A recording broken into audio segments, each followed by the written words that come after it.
Ha dicho públicamente el exministro Alejandro Gaviria que vienen dos crisis fuertes en este país.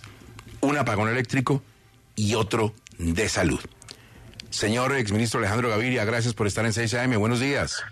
Buenos días, Gustavo. Saludos a todos los oyentes, por supuesto. ¿Cómo les ha ido? Muy bien, señor. ¿Y de qué manera cree usted que está enfrentando el gobierno la posibilidad de esos dos apagones?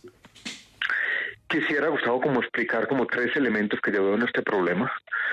Primero, que hay una especie como de afinidad entre los dos sectores, el sector de la salud y el sector de la energía, en particular la energía eléctrica.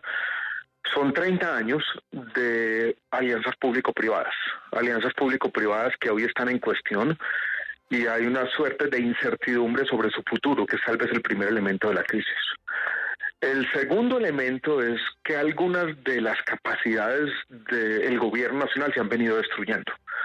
Hoy no tenemos viceministro de Energía, hoy no hay comisionados de la CREC, hoy no hay un director del INVIMA, hoy no hay una conversación entre el gobierno nacional y los agentes de este sistema, un sistema complejo, vuelvo y repito, basado en alianzas público-privadas. Y a eso se suma una coyuntura difícil en salud, un aumento de la unidad de pago por capitación que no fue suficiente, que se quedó corto, problemas de aumentos de la demanda de servicios, concentración del riesgo en algunas EPS, en energía, el fenómeno del Niño, los problemas de liquidez de las comercializadoras. Y si uno junta las tres cosas, la incertidumbre que se crea sobre el futuro de estas alianzas público-privadas, la falta de capacidades del gobierno y la no atención a estos problemas emergentes, algunos de ellos tienen que ver con la pandemia, pues yo creo que estamos a puertas de problemas graves. Una crisis financiera en salud que resulte en una crisis de atención y problemas financieros que lleven a un apagón en el sector eléctrico. Doctor Alejandro, una de las cosas que más ha preocupado en las últimas horas a la oposición, lo han dicho y lo hemos contado acá, es que a esta hora nadie sabe el proyecto de reforma a la salud cuánto vale, porque no se sabe, no hay proyecciones de si eso se puede cumplir o no, a pesar de que la representante Marta Alfonso dice que sí cuenta con aval fiscal. Usted, que además de ser ministro o exministro de Salud, es economista, ¿qué nos puede explicar de eso?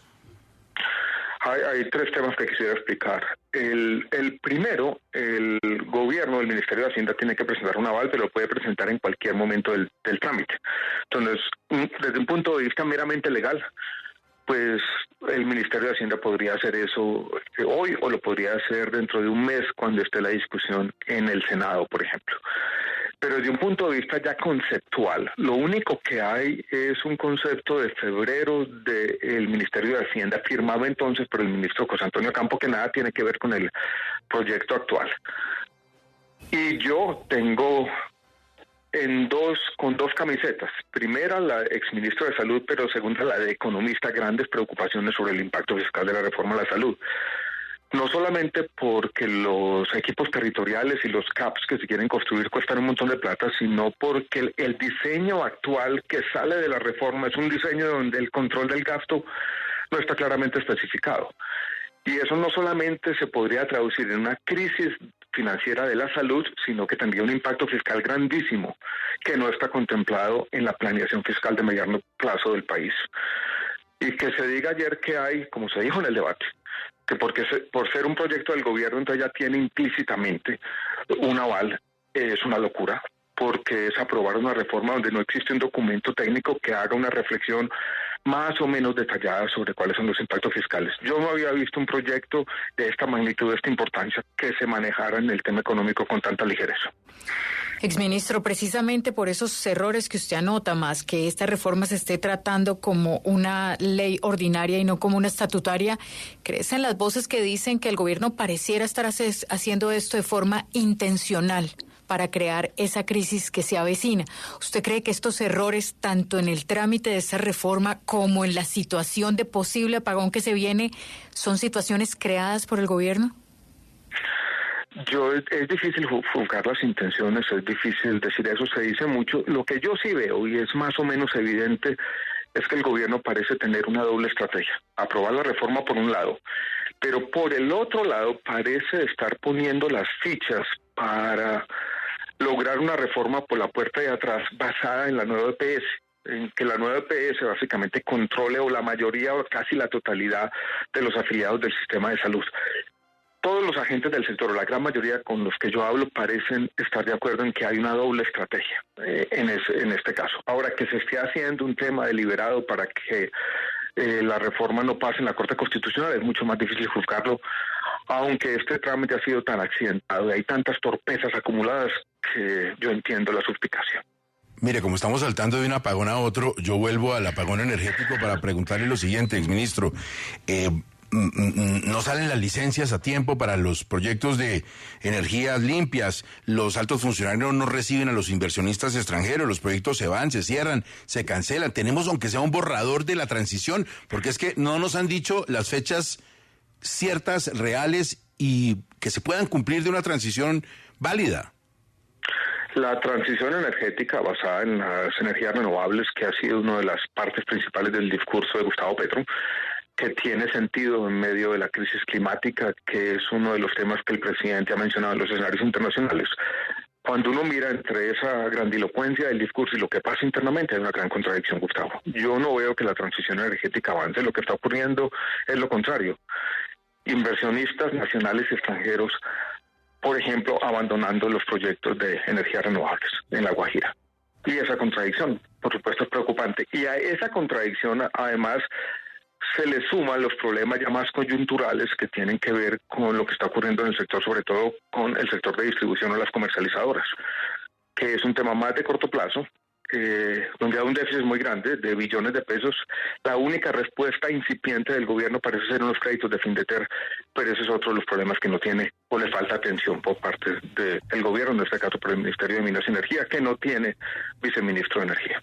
Bueno, como usted es un gran bailarín de muchos ritmos, Luis Enrique, Mr. Dólar, lo quiere meter en otra pista. A ver, Mr. Dólar. No, mire, doctor, usted conoce muy bien el tema pensional, lo ha estudiado muy bien. Y esta reforma que presentó el gobierno al Congreso de la República también llegó sin el tema del aval fiscal por parte del Ministerio de Hacienda. Hoy se acaba de conocer ese aval que se entregó al presidente de la Cámara de Representantes y también del Senado de la República. Y en ese proyecto, doctor Alejandro, se habla de que al 2070 no tendría ningún impacto fiscal, pero los efectos se comenzarían a sentir a partir del año 2100. ¿Usted cómo ve todos estos números que está manejando el gobierno nacional en esta reforma pensional en cuanto a los costos? ¿Tiene costos? ¿No tiene costo la implementación de la pensional?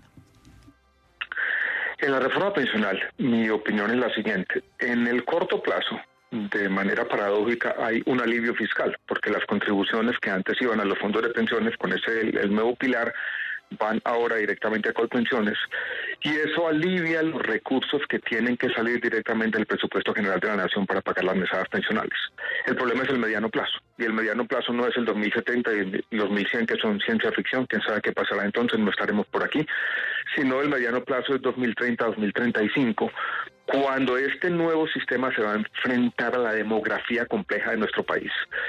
Y allí en ese último reporte, yo no lo he leído porque lo acaban de enviar, va a tener que plantear una discusión muy compleja, y es que va a pasar con lo que se llama la actualización paramétrica. Esto es, y lo voy a decir de manera clara, la nueva reforma a las pensiones viene acompañada del siguiente dilema, y es que obligaría a un próximo gobierno en 8, 12 años, 16 años a aumentar las edades. Si eso no se hace, los problemas fiscales van a ser insostenibles entonces. Entonces está generando un problema que no es de ahora, sino es una década y media hacia adelante. Tal vez tenemos más apagones por delante de los que estamos viendo. Doctor Alejandro Gaviria, como siempre, muchas gracias, exministro, muy amable. Gracias, buen día, hasta luego.